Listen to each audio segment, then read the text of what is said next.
अभी हम सभी ने बाबा की मुरली सुनी। विशेष बाबा ने कहा क्या करो, सदा खुश रहो और सबको क्या करो, खुशी बांटो। क्योंकि आगे चल करके जो अभी हम वाचा से सेवा करते हैं, साधनों से सेवा करते हैं, इसके बजाय आगे चल करके चलन और चेहरा, चेहरा हमारा सेवा का साधन बनेगा।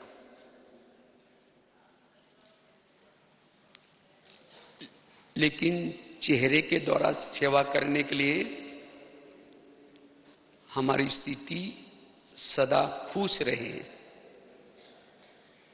जिसके पास खुशी है उसका ही चेहरा सेवा कर सकता है। जितना हम खुशी में रहते हैं उतना हम बाबा की प्रत्यक्षता कर सकते हैं। जितना हम खुशी में रहेंगे हमें परमात्मा पढ़ाता है, ये हम प्रत्यक्ष कर सकते हैं। इसलिए हर एक को बाबा की प्रत्यक्षता करने के लिए अपने चेहरे को खुश रखने का पुरुषार्थ करना है। और वास्तव में देखा जाए, ज्ञान का, योग का रिजल्ट है खुश रहना। हमारे जो 4 सब्जेक्ट हैं, उन 4 सब्जेक्ट का रिजल्ट है खुश रहना। जैसे मूर्तिकार मूर्तियां बनाता है और लास्ट में क्या करता है, उसके चेहरा बहुत अच्छा होना चाहिए। तो इसी तरह हम सभी मूर्तियां बन रहे हैं, तो उस मूर्ति हमने बहुत अच्छी पढ़ाई की, चाहे सेवाई की है, धारणा अच्छी है, ज्ञान योग करते हैं, उसका रिजल्ट खुशनुमा चेहरा। इसलिए हमें सदा खुशी में रहना है।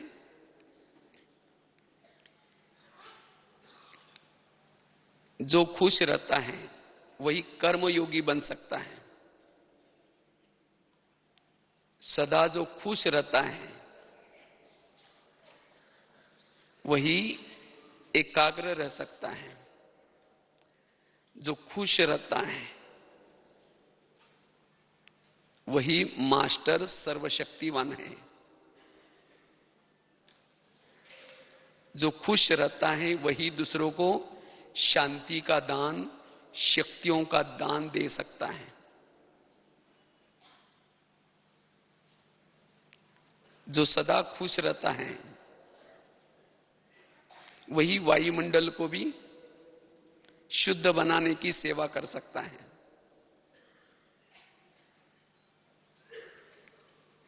इसलिए बाबा कहते बच्चे खुश रहो, कुछ भी हो जाए लेकिन खुशी को कभी नहीं छोड़ना है। जितना जो खुश रहता है, खुश रहने वाला ही आत्मस्थिति में रह सकता है। अगर मेरे पास खुशी नहीं है, हम आत्मस्थिति में नहीं टिक सकते। जो खुश नहीं रहता वो अंतर्मुखी नहीं बन सकता। कोई बातों से उसकी खुशी गायब हो गई, वो बाह्यमुखी बनेगा, अंतर्मुखी नहीं बनेगा। इसलिए सदा हमें क्या करना है, खुश रहना है।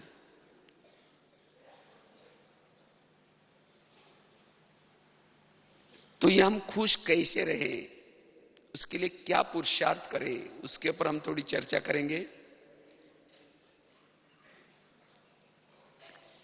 क्योंकि जो खुश रहता है, दुख और अशांति की वायुमंडल में जाएंगे तो वहां आप कुछ दे पाएंगे। हम लोग कभी, मेरे को तो कई बार ऐसे ऐसे जगह पर जाने का चांस मिला, कई बार कई जेलों में वगैरह हम लोग जाते रहते हैं।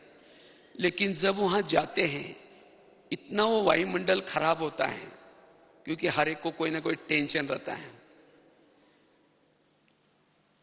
कोई ना कोई बदले की भावना, दुख और उनकी कैदियों की जब हम चेहरे देखते हैं तो एकदम परेशान जैसे रहते हैं। लेकिन जब वहां जाते हैं, कुछ बाबा की ऐसी बातें सुनाते हैं तो उनके चेहरे में इतनी रौनक आ जाते हैं। पहले के चेहरे हैं और बाद के चेहरे, बहुत फर्क पड़ता है। क्योंकि हम लोग जब भी कभी जेल में गए, लेकिन उससे से पहले से 2 दिन पहले से हम लोग उनको थोड़ा सा सकाश देते हैं, क्योंकि आजकल आप देख रहे जेल में जाना कोई साधारण बात नहीं है। गवर्नमेंट के बहुत सारे कायदे कानून बनते जाते हैं, छुट्टी मिलना भी बड़ा मुश्किल होता है। लेकिन कभी कभी हमें लगता है कि बाबा के इतने बच्चे अंदर बैठे हैं, उनके तक बाबा का संदेश पहुंच जाए। इसीलिए पहले से हम विजन बनाते हैं, हम लोग जब जाएंगे बाबा का संदेश लेकर के मैसेंजर बन करके जा रहे हैं, जब जाने के बाद जरूर हमारे लिए गेट खोलेंगे और जरूर हमें परमिशन देंगे। तो इस तरह से हमने देखा, कई तो बिल्कुल कैमरा अलाउ नहीं करते, फोटो वगैरह नहीं लेना है, कुछ भी मतलब। लेकिन जैसे हम लोग जाते हैं, हम लोग कुछ फाइल्स वगैरह बनाए रहते हैं, वो देख करके तुरंत वो जेलर तो कहता है कि नहीं, आप कैमरा भी यूज कर सकते हैं, आप जो भी इनके लिए जो भी सुना सकते हैं, कोई बात नहीं है। और जब उनको ये बाबा की बातें सुनाते हैं, चाहे कर्मों के सिद्धांत, चाहे ड्रामा का नॉलेज, तो उनके अंदर बहुत खुशी आ जाती है।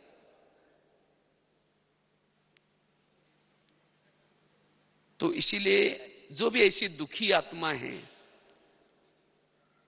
उन दुखी आत्मा को अगर हमारे पास कुछ योग बल है, हम खुशी में हैं, तो हम खुशी में होंगे तो जो दुखी आत्मा है उनको भी खुशी में ला सकते हैं। तो इसलिए खुशी के लिए, खुशी बांटने के लिए हमारे पास क्या चाहिए? खुशी चाहिए।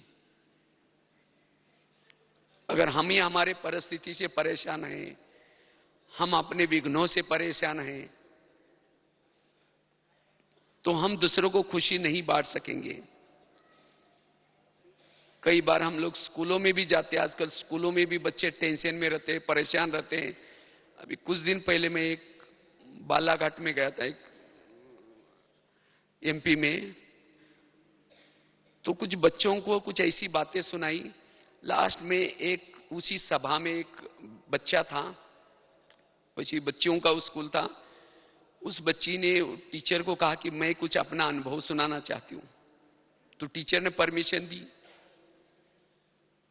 और उसने आकर के बताया कि आज का ये लेक्चर सुनकर के हमें इतना अच्छा लगा, मैं तो सुसाइड करने वाली थी, मैं इतना डिप्रेशन में थी, इतनी परेशान थी, लेकिन आज की ये बातें सुनकर के मुझे इतना अच्छा लगा। मैं तो आज स्कूल में भी आने वाली नहीं थी, लेकिन मुझे जैसे अंदर से प्रेरणा आई, चलो मैं जाती हूं। 3-4 दिन से वो परेशान थी। तो आज युवाओं में, चाहे कैदियों में, तो अभी हम लोग गुड़गांव में गए थे, तो वहां कुछ करीबन मुझे लगता है 140 लोग जो मारुति कंपनी के हैं, उन्होंने कुछ पिछले साल 2 साल से कुछ कांड हुआ था, उसके कारण 150 लोग जेल में हैं। तो उनको ऐसे कुछ कर्मों की बातें सुनाई। तो एक कैदी ने अनुभव सुनाया कहा कि मेरे अंदर इतना अंदर से बदले की भावना उबल रही थी। मैं तो निर्दोष था, मेरे अंदर कोई दोष नहीं था, फिर भी मुझे डाला हुआ है। तो मुझे लग रहा था कि अब मैं यहां से जाऊंगा और जिन्होंने मेरे साथ ऐसा किया मैं उसके जाते ही बदला लूंगा। लेकिन आज मुझे कर्मों की बातें सुन करके आज मैं अपने आप को बदलने का प्रण लेता हूं। तो कहने का मतलब वर्तमान समय हमारे पास स्वयं के अंदर खुशी हो तब हम औरों को खुशी बांट सकते हैं। तो ये बाबा ने तो हर एक को चांस दिया है और आगे चल करके ये सेवा हर ब्राह्मणों को मिलने वाली है।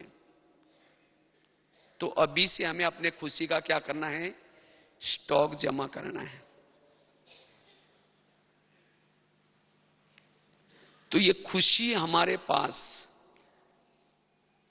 हम कैसे जमा करें, उसके लिए हम क्या पुरुषार्थ करें जो हम सदा खुश रहे। और हर एक के सामने परिस्थिति आएंगी, ऐसे नहीं कि परिस्थितियां नहीं आएंगी, बातें आएंगी। हम ये नहीं सोचे कि जब बातें चली जाएंगी उसके बाद हम बांटेंगे, नहीं। बातें आएंगी, परिस्थिति आएंगी, लेकिन जो बाबा ने हमें 4 सब्जेक्ट दिए हैं, ज्ञान, योग, धारणा, सेवा, इस 4 सब्जेक्ट के आधार से हम अपने खुशी को बढ़ाते चले। जितना अपने खुशी को जमा करता है उतना ही वो अशरीरी स्थिति, बिंदुरूप स्थिति, लाइट हाउस, माइट हाउस की स्थिति, कर्माती स्थिति, निरंतर कर्मयोगी की स्थिति की अनुभूति करता जाएगा। तो चेक करना है मेरी खुशी कहां से गायब होती है, किन बातों से गायब होती है, ये चेक करना है। और अब हमें अपने खुशी को क्या करना है, खुशी का स्टॉक बढ़ाना है। तो खुशी गायब होने का सबसे पहला कारण है अगर कोई हम संस्कारों के वश हो जाते हैं।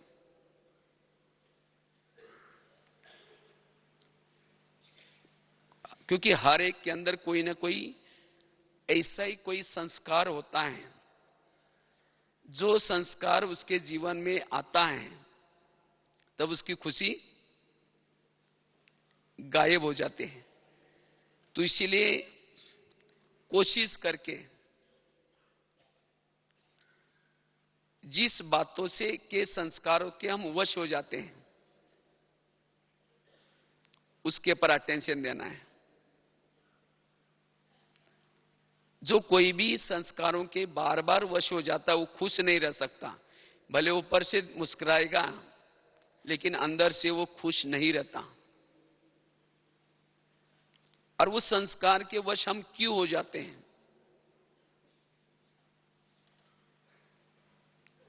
जब थोड़ा सा ज्ञान योग की तरफ अटेंशन नहीं रहता, जो ज्ञान योग के द्वारा हम सुख नहीं लेते, थोड़ा आलस और अलबेलापन के वश हो जाते हैं, तब हमारे अंदर जो छिपे हुए संस्कार है वो बाहर आ जाते हैं। संस्कार तो परिवर्तन नहीं होते हैं, संस्कार मर्ज हो जाते हैं, संस्कार इमर्ज हो जाते हैं। तो कुछ भी हो जाए हम अपने संस्कारों को क्या करना है, मर्ज रूप में रखना है। वैसे तो बाबा तो कहते हैं मर्ज भी नहीं रखो, संस्कारों के संस्कार करो। तो जिन्होंने अपने संस्कारों के संस्कार किए हैं वो सदा खुश रहता है, उसकी खुशी कोई छीन नहीं सकता। तो इसलिए चेक करना है अभी भी मेरे अंदर कौन से ऐसे संस्कार हैं जो अभी भी छिपे हुए हैं। और थोड़ा भी अटेंशन कम हो गया वो संस्कार एक्टिविटी में आता है। उसको कोई ऐसा वायुमंडल मिल गया, कोई संग मिल गया, उस संस्कार को ताकत मिल गई, वो संस्कार आपकी नहीं सुनेगा, आपकी खुशी को गायब कर देगा। इसलिए हम सदा अपने संस्कारों को दबाने के लिए, संस्कारों के संस्कार करने के लिए ज्वाला स्वरूप स्थिति या जिस स्थिति से हमें अतीन्द्रिय सुख मिल जाता है, जिस स्थिति से हम शक्तिशाली बनते हैं, उस स्थिति में रहने का पुरुषार्थ करें। तो इस पुरुषार्थ से हमारी खुशी सदा बनी रहेगी।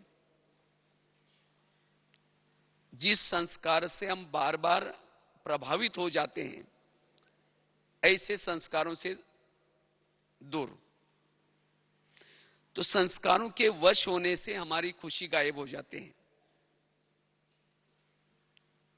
इसलिए सदा ईश्वरीय नशे में, सदा शक्तिशाली स्थिति में रहने का पुरुषार्थ, और उस पुरुषार्थ से हमारे संस्कार दब जाएंगे और जिसे हम खुश रह सकते हैं। दूसरी बात है, अगर हमें सदा खुश रहना है, इसके लिए हमारी स्थिति चाहिए स्वराज्य अधिकारी स्थिति। अगर हमारा स्वराज्य अर्थात अपने इंद्रियों पर ध्यान नहीं है, हमारी इंद्रियां माया के साथ मिली है, माया के वश में है, हम खुश नहीं रह सकते। तो हमें खुशी का साधन है अपने पर शासन, अपने हर इंद्रियों पर शासन। कभी कभी हमारे बोल के ऊपर अटेंशन नहीं, भले हम बोल तो देते हैं लेकिन बाद में दुखी बन जाते हैं। अगर हमारे कान ने कुछ ऐसी बातें सुन ली, भले उस समय तो अच्छा लगा लेकिन बाद में हमारी खुशी गायब।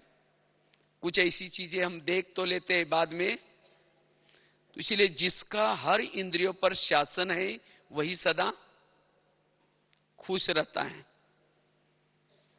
स्वराज्य अधिकारी स्थिति। इसीलिए रोज अपना दरबार लगा करके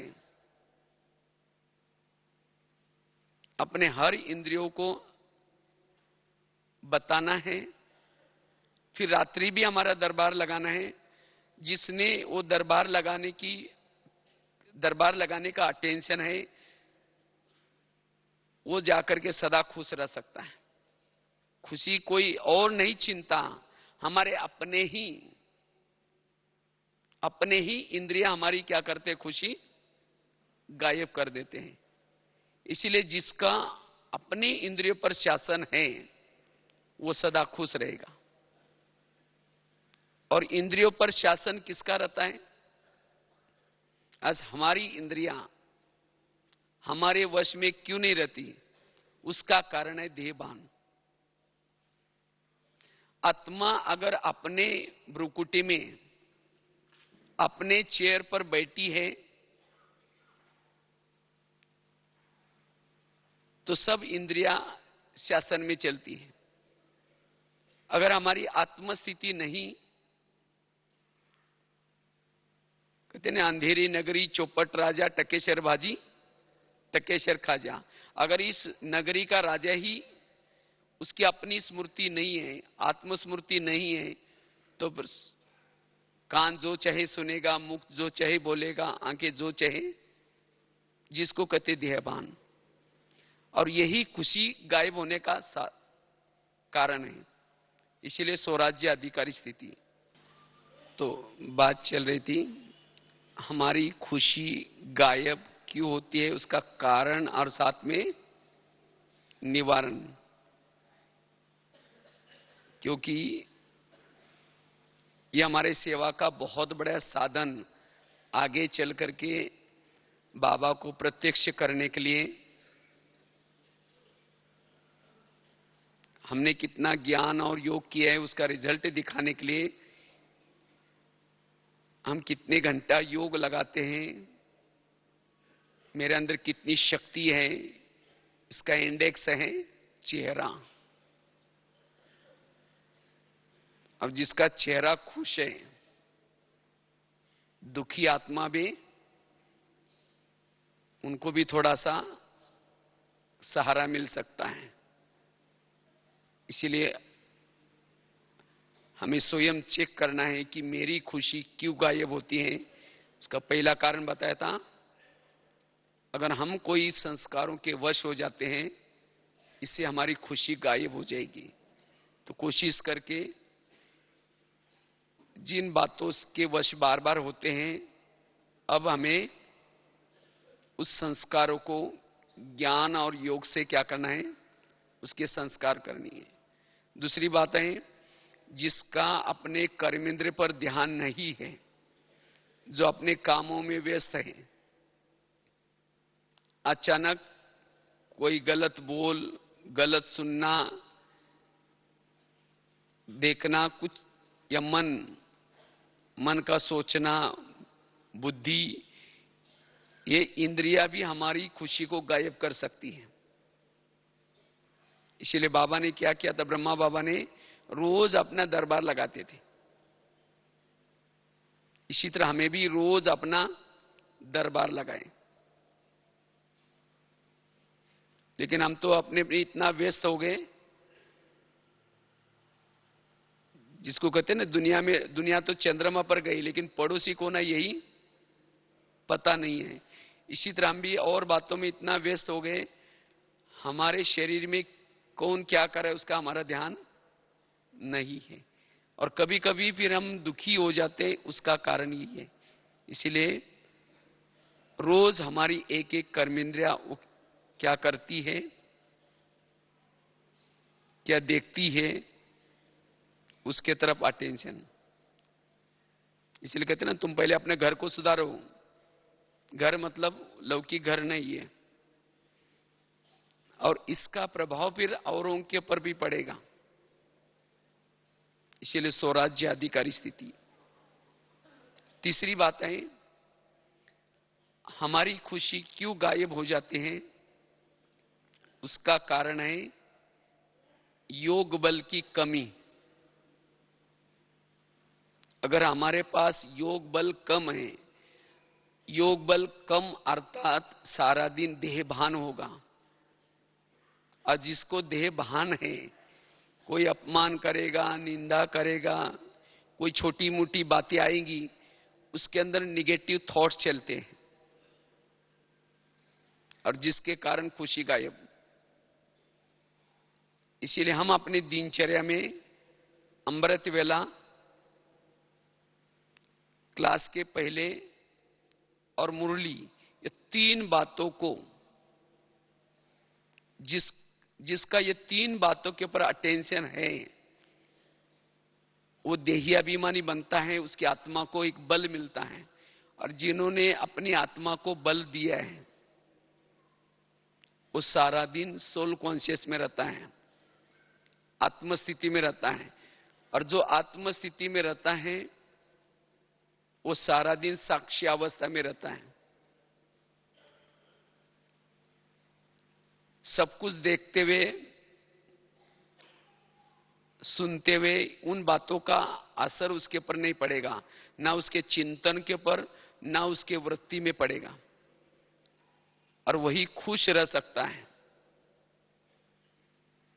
अगर अमृत वेले के ऊपर अटेंशन नहीं है, अमृत वेला ढीली ढाली है, नींद करते हुए की है,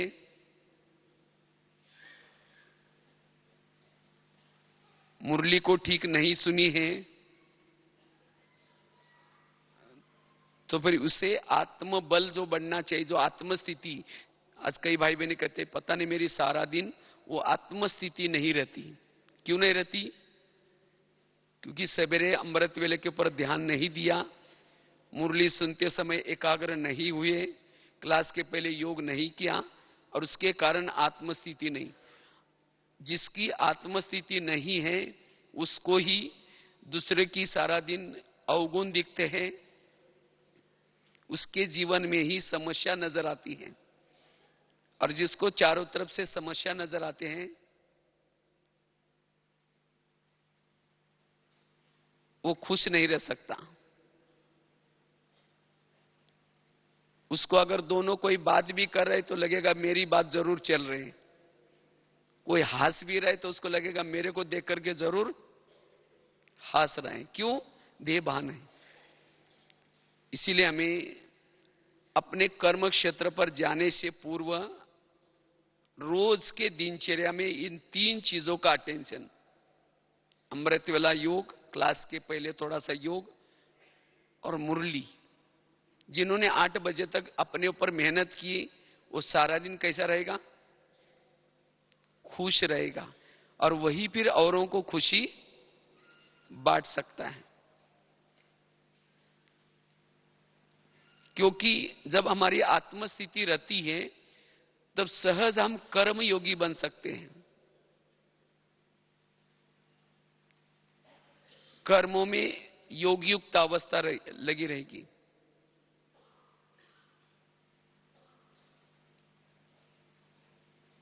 तो इसीलिए यथार्थ योग और अपने योग को बढ़ाने के लिए चाहे नुमा शाम का योग भी हम अपने दिनचर्या में थोड़ा सा अटेंशन दें, रात को सोने से पहले।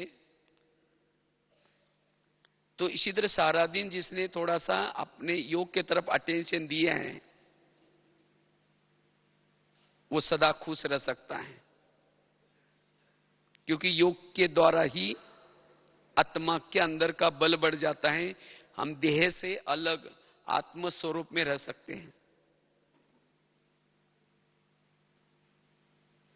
चौथी चीज है, सदा खुश रहने के लिए, जैसे बाबा ने कहा कि 4 सब्जेक्ट का बैलेंस।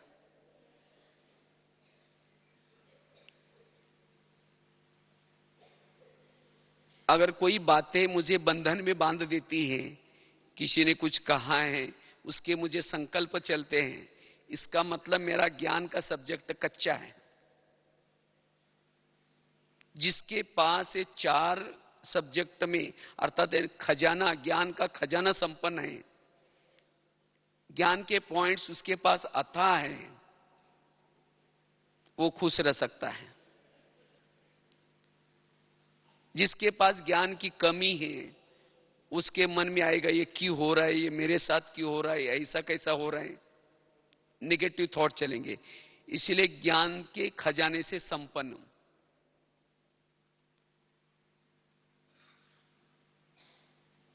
जिन्होंने ज्ञान की स्टडी की है, ज्ञान केवल मुरली सुनना नहीं, लेकिन उसकी सारा दिन चिंतन, इस सब्जेक्ट की पढ़ाई भी, कुछ अन्य साहित्य भी पढ़े, जैसे ज्ञानामृत है, जैसे बाबा की मुरली है, उसका रिवा, तो उसका ज्ञान का खजाना संपन्न होगा।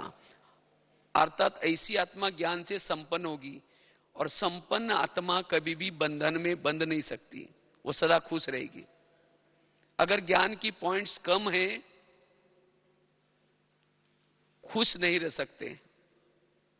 इसलिए ज्ञान के सब्जेक्ट में संपन्न, योग के सब्जेक्ट में भी संपन्न। मेरे पास योग बहुत अच्छा है, अब मुझे ज्यादा करने की जरूरत नहीं है। कब पता चलेगा? अगर आपके पास शक्तियां है, सहन शक्ति है, कोई भी बातें आते उसको आप अच्छी तरह सहन कर सकते हो, कोई संकल्प नहीं चलते हैं, उस परिस्थिति का सामना कर सकते हो,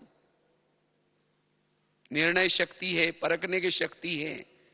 अगर आपके पास शक्तियां है तो समझो कि आपके पास योग बल अच्छा है, इसे संपन्न है। अगर शक्तियों की कमी है तो इसका मतलब आपको क्या करना पड़ेगा? बीच बीच में समय निकाल करके तपस्या करनी पड़ेगी, पुरुषार्थ करना पड़ेगा योग में बैठने का।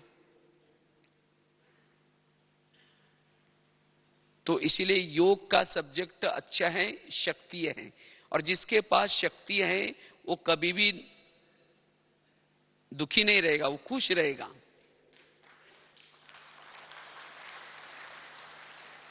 तो इसलिए अगर मेरी कोई भी खुशी गायब हो जाती है, इसका मतलब योग की कमी है। मैंने बहुत अच्छा खान पान की मेरी धारणा अच्छी है, मैं बाहर का भोजन नहीं खाता हूं, मैं पवित्र हूं, मेरी धारणा का सब्जेक्ट अच्छा है, उसकी निशानी क्या है? उसके जीवन में गुण दिखाई पड़े। अगर कोई गुणों की कमी है, क्योंकि धारणा से कौन सा खजाना आता है? गुणों का खजाना। अगर गुणों की कमी है, इसका मतलब मेरी खान पान की धारणा ठीक नहीं, मेरी पवित्रता की धारणा ठीक नहीं है। और जिसके पास गुण, सभी गुण हैं, वो सदा खुश रह सकता है। जैसे अगर कोई अकेला चलता है और सामने से कोई डाकू की सेना आ गई, तो क्या हो जाएगा? वो घबराएगा, क्योंकि अकेला है। अगर सामने कितने भी डाकू आ जाए, लेकिन उसके चारों तरफ से इर्द गिर्द में बहुत सेना है, वो कभी भी नाराज नहीं होगा, घबराएगा भी नहीं। इसी तरह जिसके संगम युग में, जिसके इर्द गिर्द में गुण और शक्तियां हैं, वो कभी भी घबराएगा नहीं, क्योंकि गुण और शक्तियां उसको सहयोग देंगे। लेकिन ये गुण और शक्तियां कब रहेंगी? जिसके जीवन में योग का खजाना और साथ में धारणा का खजाना है, और सेवा का खजाना। सेवा, मैंने बहुत अच्छी सेवाएं बहुत आज तक की हैं, उसके जीवन में दुआएं बहुत होंगी। और जिसके जीवन में दुआएं हैं, वो सदा कैसे रहेगा? खुश रहेगा। मैं इतनी सारी सेवा करने के बाद भी मुझे खुशी नहीं रहती, इसका मतलब वो सेवा मनमत प्रमाण कर रहे हैं, परमत प्रमाण कर रहे हैं, या उस सेवा में आपका मैंपन है। मैंपन वाला सेवा में कभी उसको दुआएं नहीं मिल सकती, और वो खुश नहीं रह सकता। इसलिए खुश रहने के लिए निमित्त मात्र, निमित्त भाव, श्रीमत प्रमाण सेवा हो, तब वो सेवा से कैसे रहेगा? खुश रहेगा। तो इसलिए जिसके ये 4 सब्जेक्ट में बैलेंस है, वही कैसा रहेगा? खुश रहेगा, और वही दूसरों को क्या करेगा? खुशी बांटेगा। 4 सब्जेक्ट का बैलेंस। अगर अभी भी कोई सब्जेक्ट कच्चा है, उसके तरफ ध्यान। उसके साथ साथ 5वीं बात है, आज हमारी खुशी कभी कभी गायब क्यों हो जाते हैं? क्योंकि निगेटिव थॉट्स, व्यर्थ विचार। और व्यर्थ विचार क्यों आते हैं? जिसको हम कभी सहयोग देते हैं, जिनको कभी हमने बहुत मदद की, बहुत अच्छा मदद करके उसको आगे बढ़ाया, लेकिन ऐसा ही व्यक्ति अगर कोई आपको धोखा देता है, या आप किसी के रास्ते नहीं जाते, लेकिन कोई व्यक्ति आपकी ही बुराई करता है, या कुछ ऐसी परिस्थिति निर्माण करता है, तो ऐसे सब बातें देख करके क्या हो जाते हैं?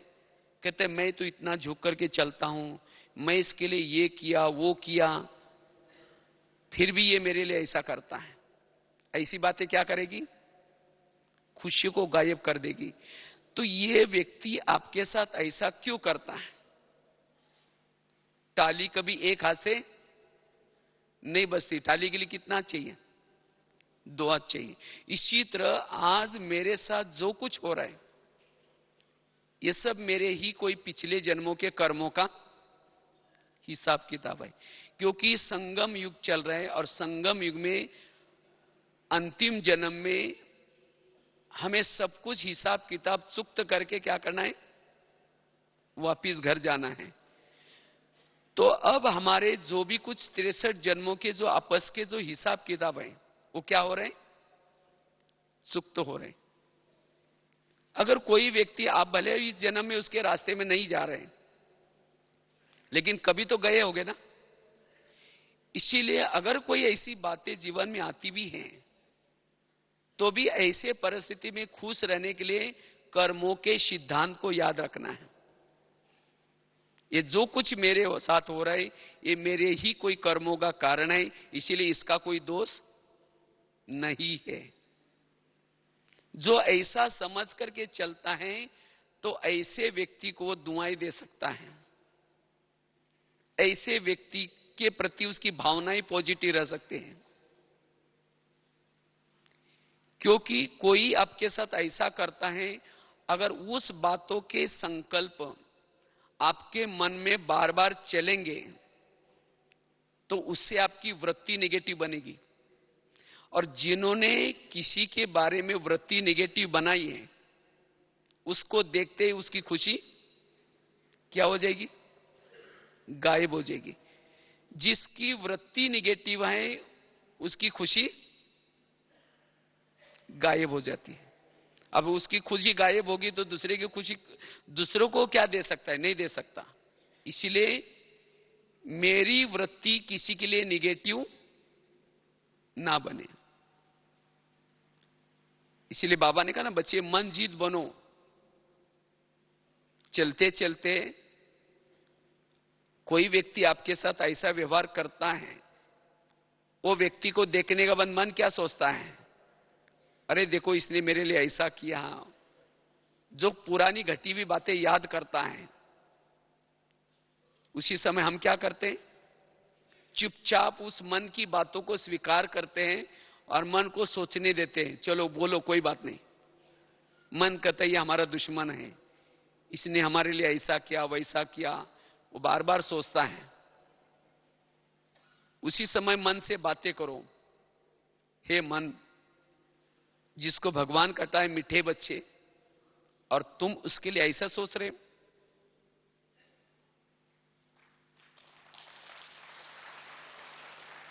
इसलिए हे मन, तुमने मुझे सोच सोच करके मेरे अनेक भाइयों के प्रति मेरी भावना खराब की। इसीलिए अब तुम्हें किसी को भी देख करके कोई भी निगेटिव नहीं सोचना है, क्योंकि मालिक तुम नहीं हो, मालिक मैं हूं। तुम मेरा नौकर है। इसलिए तुम्हें अब चुप रहना है, तुम्हें अब सोचने की कोई जरूरत नहीं। इसी तरह जिन्होंने अपने आप से बातें की हैं,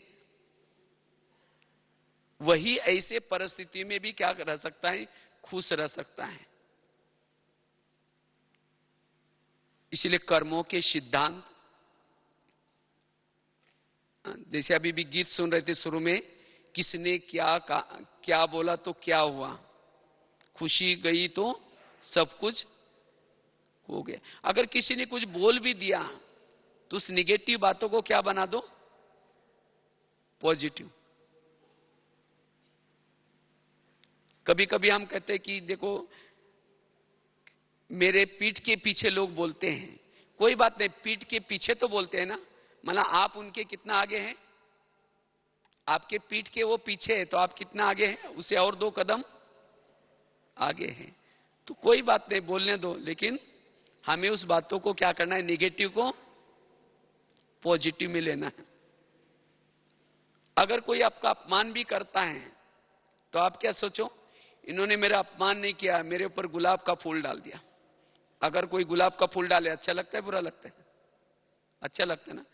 तो जिस दिन किसी ने ऐसा किया, तो योग में बैठेंगे तो बाबा को, बाबा आज आपने एक बहुत अच्छा भगत भेजा था, उसने बहुत अच्छा फूल डाल के गया, आपको बहुत बहुत धन्यवाद, कल भी किसी को भेज देना। उस निगेटिव बात को क्या बना दिया? पॉजिटिव। अगर आपके बारे में 2-4 जन मिलकर के कोई परचिंतन करते भी हैं, आपके लिए कुछ निगेटिव बोलते भी हैं, अगर उसमें से आकर के कोई आपको सुनाता है, तो खुशी क्या हो गई? अरे आपके बारे में किसी ने टॉपिक निकाला था और ऐसे ऐसी चर्चा चल रही थी, आपके लिए बहुत निगेटिव सोच रहे थे, तो क्या हो जाएगा? खुश रहेंगे या खुशी गायब हो जाएगी? कोई बात नहीं। यहां संगम युग में जो भी आपके लिए कुछ बुरी बातें करते हैं, वही लोग द्वापर युग में जब आपका मंदिर बनेगा, उसी मंदिर के पास जिन्होंने परचिंतन किया था, वही लोग आकर के क्या करेंगे? कीर्तन भजन गाएंगे। जिसने कहा था कि वो है ही ऐसा, वो गाने का काम करेगा। इसीलिए बाबा को, बाबा आज आपने एक बहुत अच्छा भजन मंडली भेजी,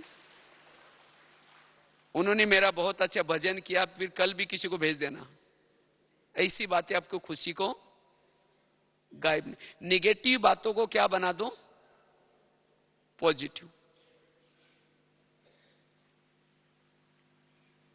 तब हम व्यर्थों से, छोटी बातें तो बड़ी छोटी छोटी हैं, लेकिन छोटी छोटी बातें हमें क्या करते, खुशी को गायब करते। गीता का सार क्या है, जो हुआ अच्छा हुआ, जो हो रहा अच्छा, जो होगा वो भी। जीवन की हर घटना में कल्याण है। आज तक मेरे जीवन में कितनी सारी घटनाएं आई, उन सब घटना से मेरा भला हुआ या बुरा हुआ है, भला हुआ है ना। तो इसीलिए बाबा कहते बच्चे व्यर्थ संकल्प से मुक्त। तो ये संकल्प निगेटिव, ये हमारी खुशी को क्या करते हैं, गायब कराते हैं। इसीलिए हमें कर्मों के सिद्धांत को याद रखें, निगेटिव को पॉजिटिव बनाने की कला सीखे। जो हुआ अच्छा हुआ, इसको पाठ पक्का करें, तब हम सदा क्या रह सकते हैं, खुश रह सकते हैं। क्योंकि यही चीजें आज योग में भी डिस्टर्ब करती हैं। योग में माया आते, मतलब कोई राक्षस आकर के थोड़ी हिलाता है। यही सारा दिन की निगेटिव बातें आपको आत्मचिंतन, परमात्म चिंतन करने नहीं देगी। आज कई भाई बहनी कहते हैं, पता नहीं जब हम योग में बैठते हैं तो ऐसे ऐसे विचार आते हैं, ये ऐसे विचार क्यों आते हैं, वो विचार कहां से आते हैं। अगर किसी के 10-12 बच्चे हैं, वो शांति से बैठेंगे, एक बच्चा आएगा कहेगा पापा जी मुझे कपड़े चाहिए, हिलाता रहेगा। पापा जी कहेगा ठीक है बेटा मेरा पेमेंट हो जाएगा दे दूंगा। और दूसरा आएगा कहेगा पापा जी मुझे परीक्षा की फी चाहिए। दूसरा कहेगा मुझे किताब चाहिए। जितने बच्चे उतनी समस्या भी ज्यादा। इसीलिए दुनिया में कहते हैं ना, छोटा परिवार सुखी परिवार। तो हमारे भी कौन से बच्चे हैं, आने की इच्छाएं, तृष्णाएं, संकल्प, विकल्प, अनेक बच्चे पैदा कर लेते सारा दिन में। या जन्म जन्मांतर के अनेक बच्चे पैदा किए। और योग में बैठेंगे, वही सारा दिन के जो संकल्प विकल्प रूपी बच्चे आपको हिलाते रहेंगे, पापा जी मम्मी जी।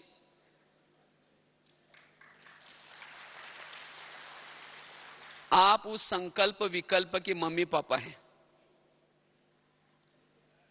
इसलिए जिसने जितने कम संकल्प विकल्प पैदा किए, और उसमें से भी जिसने निगेटिव संकल्प पैदा किए, उसको शांति में बैठने नहीं देंगे। इसीलिए आजकल दुनिया में निगेटिव को क्या नाम दिया है, तनाव हिंदी में कहते हैं, और इंग्लिश में क्या बोलते हैं उसको, टेंशन।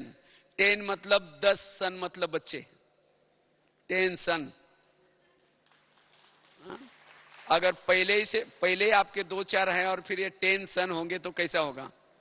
ये काम, क्रोध, लोभ, मोह, ईर्ष्या, घृणा, नफरत, वो खुशी को गायब करने वाले टेंशन है। तो ये मेरे जीवन में टेंशन पैदा ना हो जाए।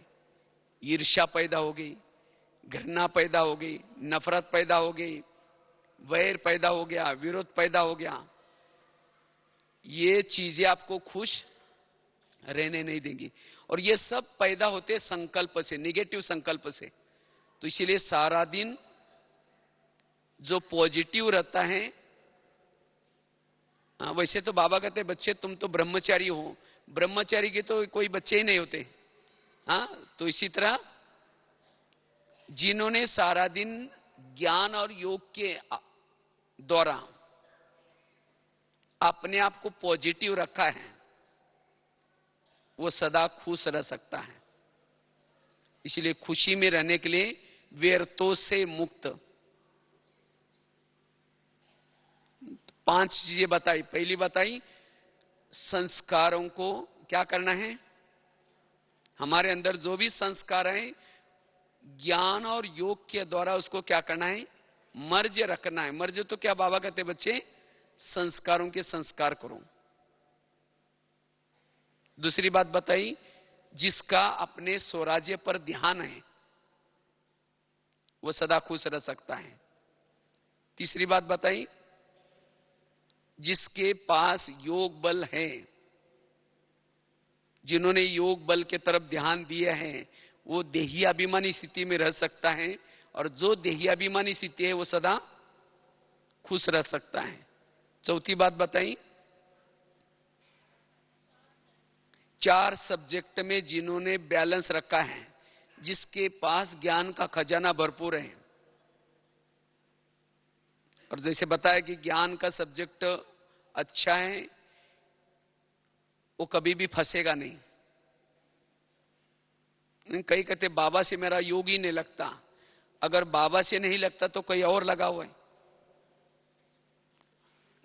क्योंकि जिसके पास ज्ञान का सब्जेक्ट और योग का सब्जेक्ट अच्छा है, वो बाबा के सिवाय कहीं प्रभावित नहीं होगा। अगर बुद्धि कहीं अटक जाते हैं, लटक जाते हैं, चटक जाते हैं, बुद्धि के ऊपर कोई बातों का प्रभाव आता है, तो योग और ज्ञान की कमी है। क्योंकि जो योग और ज्ञान करता है उसको अतीन्द्रिय सुख मिल जाता है, और जिसको अतीन्द्रिय सुख मिल जाता है, जिसने जिलेबी खाई उसको मुरमुरा अच्छा नहीं लगेगा, वो मुरमुरा नहीं खाएगा। तो जिसने योग और ज्ञान से अतीन्द्रिय सुख प्राप्त किया, कहीं भी प्रभाव में नहीं आएगा, और जो कहीं प्रभाव में नहीं आता, एक बाबा के प्रभाव में आता है, वो सदा